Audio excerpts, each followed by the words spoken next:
To get the latest updates on the rovers, we are joined by Perseverance Surface Mission Manager Jessica Samuels and Curiosity Deputy Project Scientist Abigail Freeman. Now, Jessica, Perseverance has spent the last month supporting Ingenuity helicopter operations, but now it's moving into a new phase. Can you tell us about that? Right. So, with this recent fifth helicopter flight, we're transitioning from the technology demonstration phase to more of an operations demonstration phase as we now turn our attention more towards the robotic arm science based portion of the mission and as we prepare for the sample acquisition phase of the project. This past week, we completed our first close up robotic arm science target observation by the Sherlock instrument.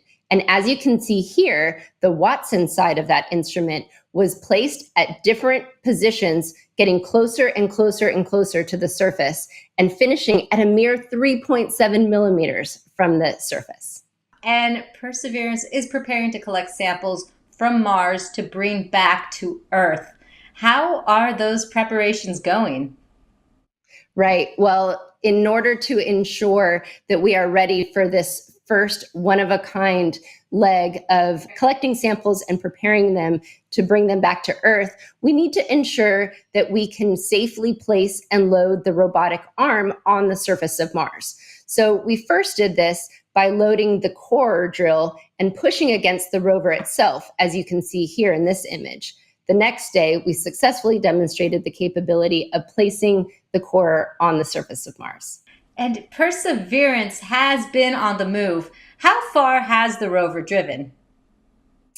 Perseverance has driven 345 meters so far. Over the next couple weeks, we hope to continue to check out more of our autonomous navigation capabilities and are excited about the hundreds and hundreds of meters ahead. Thank you for that update, Jessica. Now we'll turn to Abigail. Perseverance is the new rover in town, but Curiosity is still doing science in Gale Crater. What are some of the big stories coming from Curiosity and your team? Well, Curiosity, we're continuing to climb Mount Sharp. We just wrapped up our exploration of the Glen Torridon region, and we're now on the hunt for the zone where we know the rocks will transition from being these clay-rich rocks that formed in ancient lakes to salty rocks filled with a mineral called sulfate. We began our hunt for this clay sulfate transition at a region we informally named Mont Mercou. And we parked at the base of Mont Mercou, where erosion has cut away and made this big 20-foot high cliff. And so we drilled at the base of this cliff, we took a selfie, and we took many images of the hundreds of fine layers that we see exposed in the side of the cliff. And by analyzing these layers, we're going to understand more about the geologic processes that have shaped the area. What is next for Curiosity?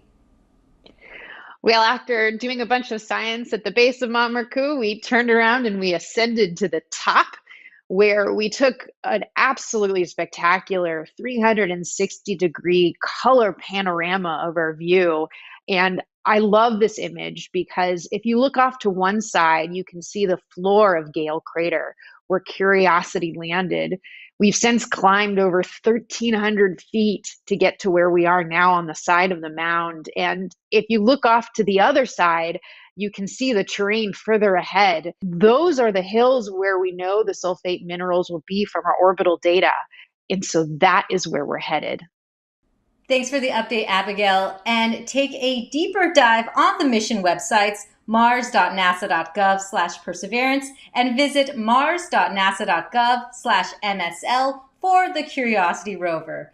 And follow at NASA Persevere and at Mars Curiosity on social media.